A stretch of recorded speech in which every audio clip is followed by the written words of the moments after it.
Imagine your HOA banning your holiday lights, calling them an eyesore, only for you to turn their own house into a dazzling disco nightmare they can't escape. Stick around for a wild tale of petty revenge, glowing chaos, and neighborhood drama that'll leave you speechless. If you love epic HOA battles, crazy neighbor feuds, and satisfying revenge stories, hit that like button, subscribe, and ring the bell so you don't miss a single chapter of this wild ride. Let's dive into the drama. The quiet suburb of Willow Creek was a picture of manicured lawns and cookie-cutter homes, where every mailbox matched and every fence stood at precisely the approved height. In this pristine world, Ethan Caldwell stood out like a sore thumb. A tech enthusiast with a penchant for creativity, Ethan had moved into Willow Creek 6 months ago, drawn by its affordability and proximity to his new job at a local startup. His modest, 2-story home nestled at the corner of Maple Drive was unremarkable except for one thing: his love for elaborate holiday decorations. As Christmas approached, Ethan transformed his front yard into a glowing spectacle.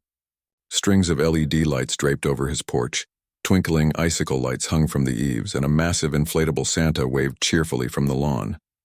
The pièce de résistance was a synchronized light show, with bulbs pulsing to the beat of classic holiday tunes, casting colorful patterns across the street. Neighbors stopped by, some in awe, others snapping photos.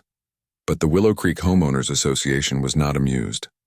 The HOA, led by Margaret Hensley, a fastidious retiree with a clipboard and an iron grip on the neighborhood's aesthetic, deemed Ethan's display a violation of the community's strict guidelines. A letter arrived citing excessive illumination and demanding the removal of all lights by week's end. Ethan, however, wasn't one to back down. He'd spent weeks programming the display, pouring his heart into every flicker and flash. The letter felt like a personal attack, a challenge to his creativity.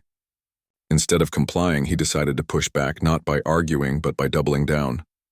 He scoured the HOA rulebook, noting every loophole, every vague phrasing. The rules specified no excessive lights on his property, but they said nothing about projecting light elsewhere. A mischievous idea began to form. Ethan, a tinkerer with a garage full of gadgets, had the tools and the know-how to take this battle to the next level.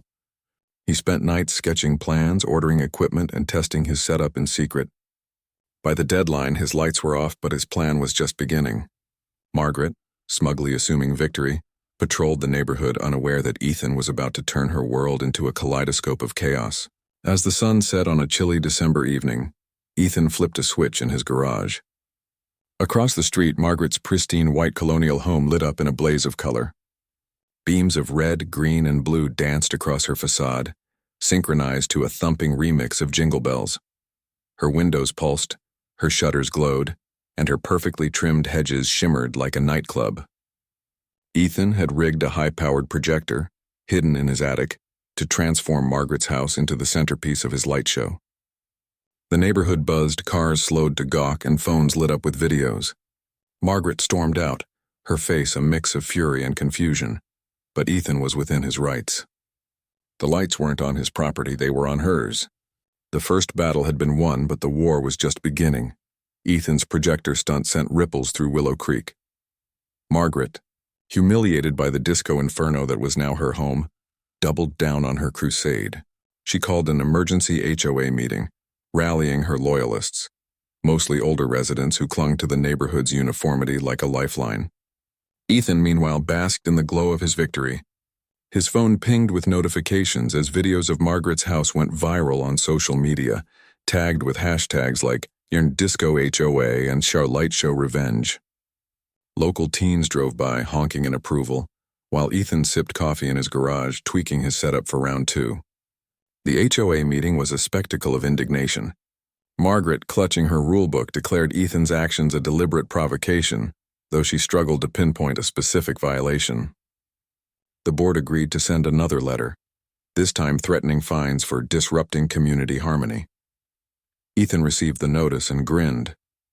The vague wording was his playground. He wasn't disrupting harmony.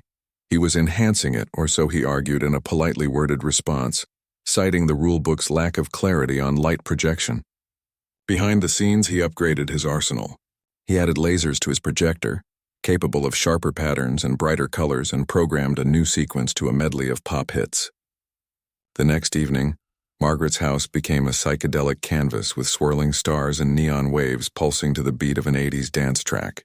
Her lawn, once a symbol of suburban perfection, now looked like the backdrop for a rave. Neighbors gathered, some laughing, others whispering about Margaret's comeuppance. She called the police, but the officers, after inspecting Ethan's setup, shrugged and left. There was no law against projecting light onto someone else's property. Margaret's fury grew, but so did Ethan's resolve. He wasn't just fighting for his lights. He was fighting for every homeowner stifled by petty rules. Social media amplified the feud, with local news outlets picking up the story. Ethan's followers grew, and so did the pressure on Margaret. She began patrolling the neighborhood obsessively, searching for any infraction to pin on Ethan.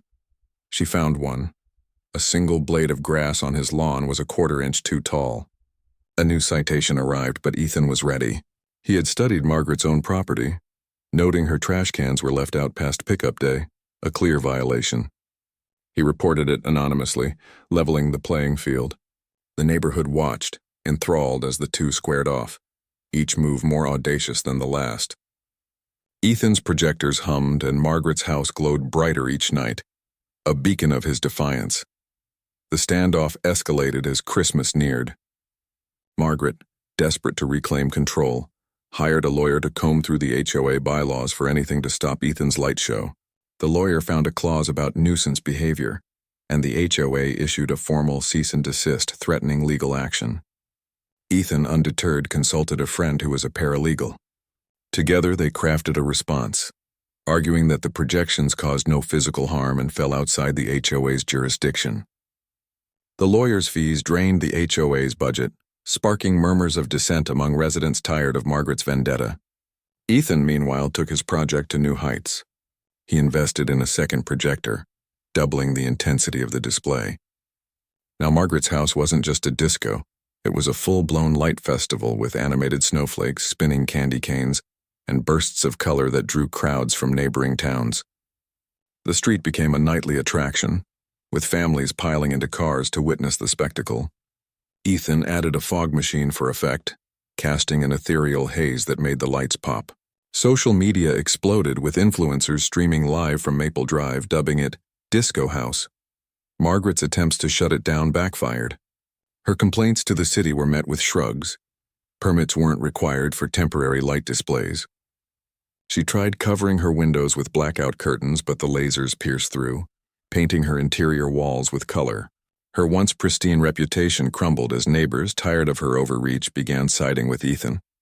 Some even joined the fun, syncing their own lights to his music. The HOA board, sensing the tide turning, pressured Margaret to negotiate, but her pride wouldn't allow it. She doubled down, posting signs on her lawn declaring the light show a public disturbance. Ethan responded by programming a new sequence, a giant animated HOA logo that morphed into a disco ball. The crowd roared with laughter. Behind the scenes, Ethan faced his own challenges. The projectors were draining his savings, and the late nights tweaking code left him exhausted. Yet the support from strangers online and neighbors in person fueled his determination. He wasn't just fighting Margaret. He was challenging the idea that a neighborhood should stifle creativity for the sake of sameness. The battle lines were drawn, and the next move would be critical. Winter deepened, and Willow Creek became a local legend. Ethan's light show was now a tourist attraction, with food trucks parking nearby and families snapping selfies in front of Margaret's glowing house. The HOA, battered by bad press and dwindling funds, held another meeting. This time, residents showed up in droves, many wearing glow-in-the-dark shirts in solidarity with Ethan. Margaret's allies were shrinking, but she refused to yield, proposing a new rule banning all exterior light displays. The vote was close, but it failed. Too many residents had grown fond of the spectacle. Ethan, sensing an opportunity, decided to go bigger. He rigged a drone to carry a lightweight projector, hovering just above his property line, casting even more intricate patterns onto Margaret's house.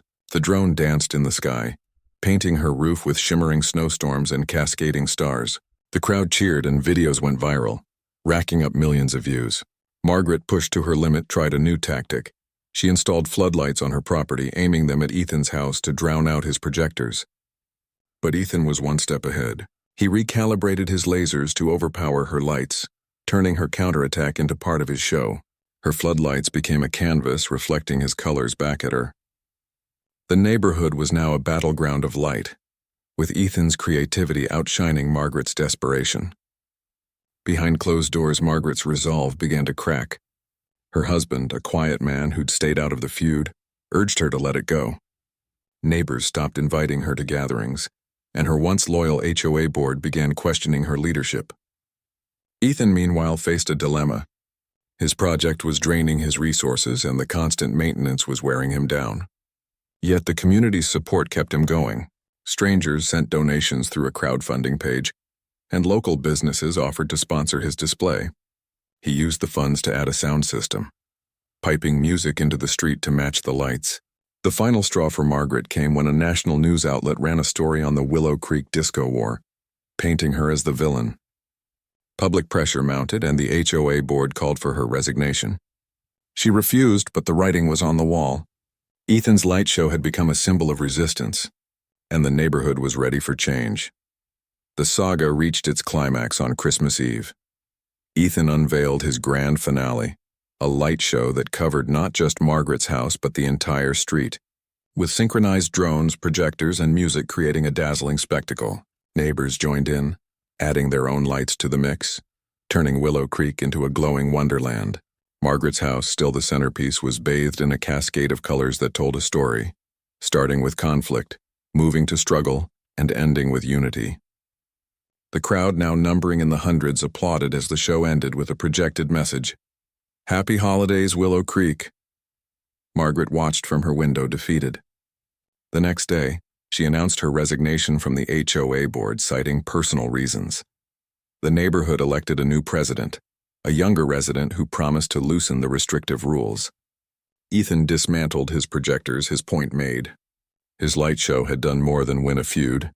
It had sparked a shift in Willow Creek, where creativity was now celebrated, not stifled.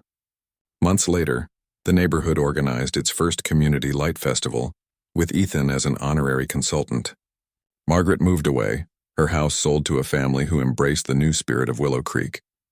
Ethan's story lived on, a legend of how one man's lights turned a neighborhood upside down and lit the way for change.